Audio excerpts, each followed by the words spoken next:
चार आर्यक सत्य हैं।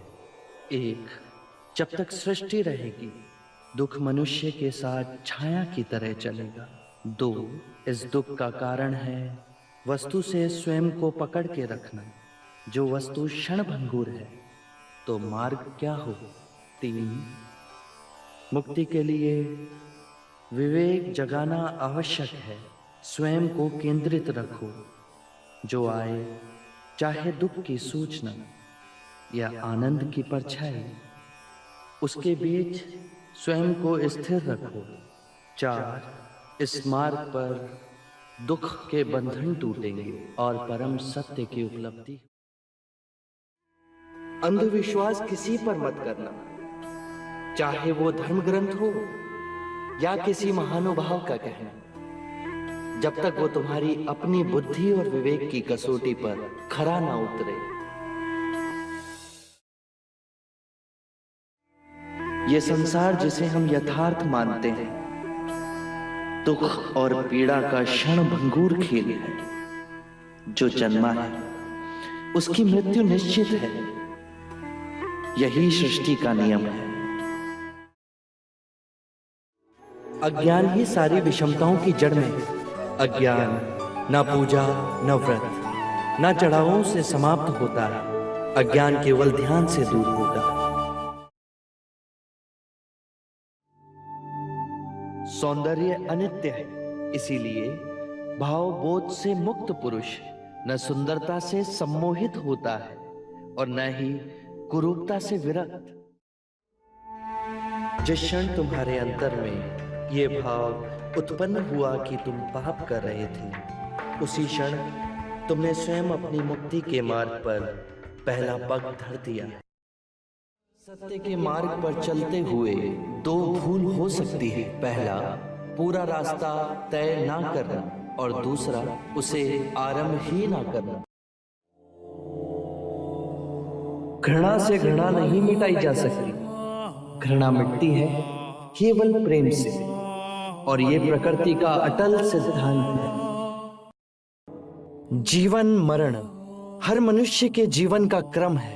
यदि हम चैतन्य हो इस पूरे विधान को समझें तो हर दिवस ऐसा जीवन जी सकते हैं जहां शांति, सद्बुद्धि, आनंद, संतोष का सर्वदा वास होगा।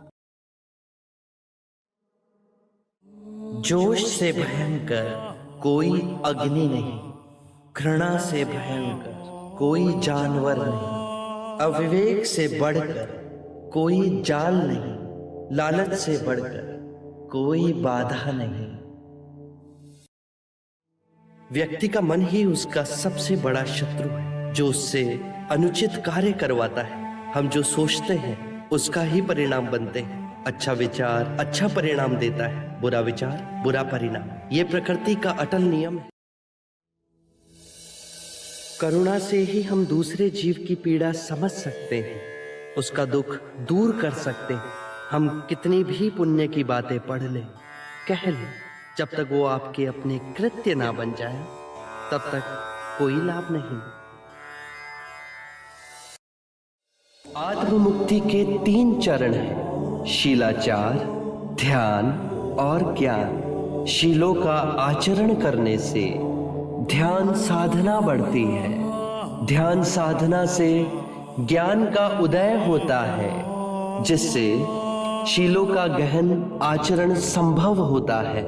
इससे हम लोभ, क्रोध और अज्ञान से मुक्त होकर आत्ममुक्ति, शांति और आनंद की प्राप्ति कर सकते हैं। इस शरीर रूपी जन्म में ही नहीं, शरीर के पश्चात वाली यात्रा में भी जैसा कर्म होगा वैसा ही फल होगा। जीवन का रहस्य है भय से मुक्त होना। कल क्या होगा, तुम्हारा या मेरा क्या होगा, किसी पे निर्भर ना होना। जैसे ही भय को अस्वीकार करोगे, पूर्ण मुक्ति मिलेगी। धर्म और संघ हम सब के अंतर में है। जागने की क्षमता बुद्ध है। जाग के जिस पथ पर चले वो धर्म है, और अपने पूरे मन को एकत्र करना संग है। और ये तीनों रत्न हम सबके अंतर में ही है। कितने भी धार्मिक ग्रंथ पढ़ लो, कितना ही उन्हें कंठस्थ कर लो, यदि वो तुम्हारे जीवन के कृत्य ना बने तो समझना कुछ भी नहीं किया। 3 सत्य हैं जिन्हें जन जन तक पहुंचाना है। उदार हृदय, दयालु वचन, सेवा में अर्जित जीवन और करुणा।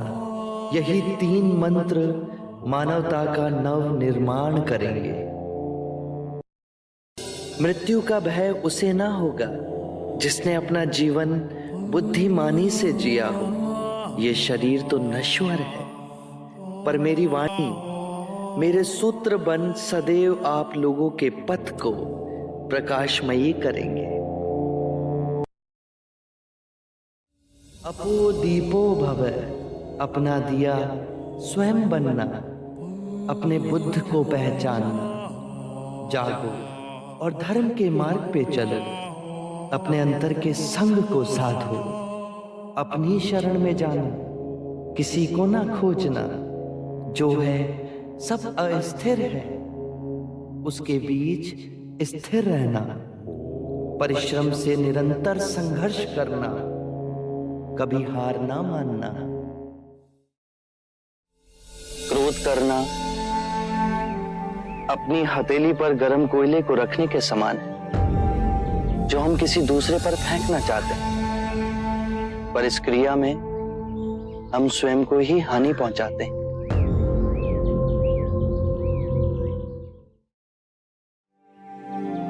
माया का खेल विपरीत का है, 2 रूपों का है। मध्य में ही रहो, धूमकेतु तारे की तरह। ना शरीर को सुखाओ, ना उसकी वासना को चारा खिलाओ। मध्य में ही केंद्रित रहो। जब हम माया के द्वैत रूप को सही पहचान लेते हैं, तो सारे दुख, सारी चिंताएं समाप्त हो जाती हैं और हमारे अंदर प्रेम और स्वीकृति का भाव जागृत होता है, जो मूल में एक ही भाव है। जिसकी निद्रा उड़ गई हो, उसके लिए रात्रि बहुत लंबी है। जो थक गया है, उसके लिए पड़ाव बहुत दूर है। जिसने अंधे हो अपना जीवन जिया और धर्म का मार्ग नहीं समझा, उसके जीवन में अनंत दुख है।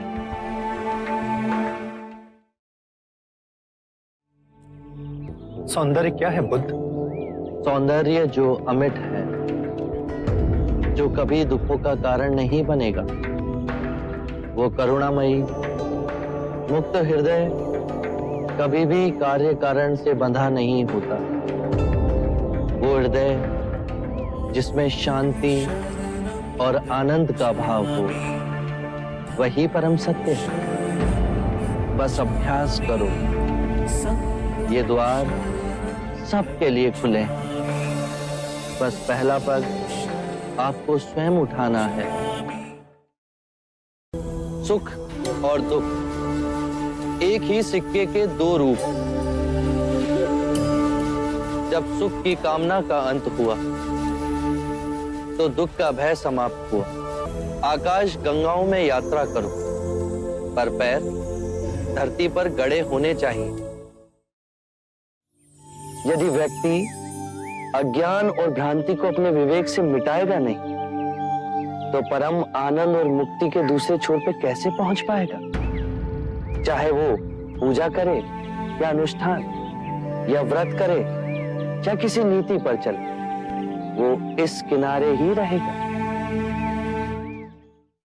आपको ध्यान से क्या मिला गुरुवर? कुछ नहीं। क्रोध खोया, उदासी खोई, चिंता खोई, असुरक्षा की भावना खोई, वृद्धावस्था का भय खोया और मृत्यु के दर पर विजय प्राप्त हुई। घृणा और लालच की अग्नि तब तक ही प्रज्वलित रहती है जब तक हम उसे संसार की कामनाओं से बांधे रखते हैं। अपशब्द भी बुरे कृत्य हैं, उनका कोई प्रत्युत्तर नहीं, पर उनकी प्रतिध्वनि अवश्य है, जो टकरा स्वयं आपके हृदय में जाती है। जिस प्रकार छाया मनुष्य का पीछा नहीं छोड़ती, उसी प्रकार बुरे कृत्य भी मनुष्य का पीछा नहीं छोड़ते। वो लौटकर दुख और बढ़ाते हैं। मैं यही कहता हूं, जागरूक होकर स्वयं को देखो। बुरे विचार, बुरे कृत्य स्वयं धीरे धीरे समाप्त हो जाएंगे। जिस भी मनुष्य ने अपना गृह त्याग कर सत्य के पथ पर चलने का निश्चय किया, चाहे वो ब्राह्मण हो या क्षत्रिय, वैश्य या शूद्र ही क्यों ना हो, उसी महासागर में विलीन हो जाते हैं। यह अष्टांग मार्ग है।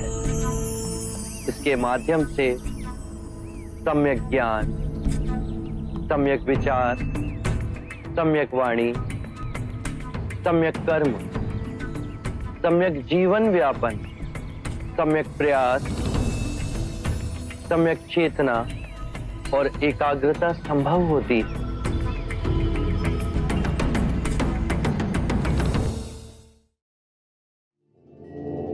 ये पंचशील मार्ग है। पहला, कभी किसी जीव की हत्या ना करें। तुम्हारी तरह वो भी मृत्यु से डरता है। जीव हत्या त्याग तुम्हारे अंदर करुणा और सामंजस्य का भाव जगेगा। दूसरा, कभी चोरी ना करें। इससे विपरीत किसी निर्बल का बल बने। तीसरा, व्यभिचार ना करें, केवल अपनी पत्नी से ही संबंध रखें।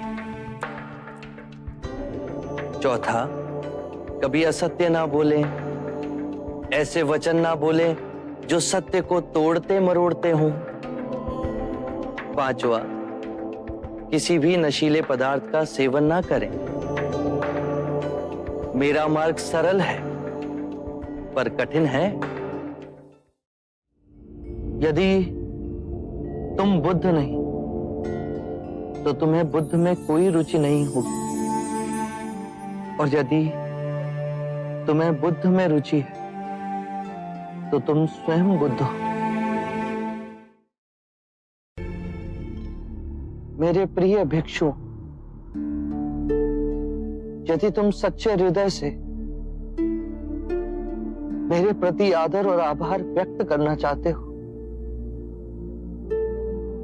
तो धर्म को ही अपना कर्म बनाओ। हर क्षण को ध्यान में जियो।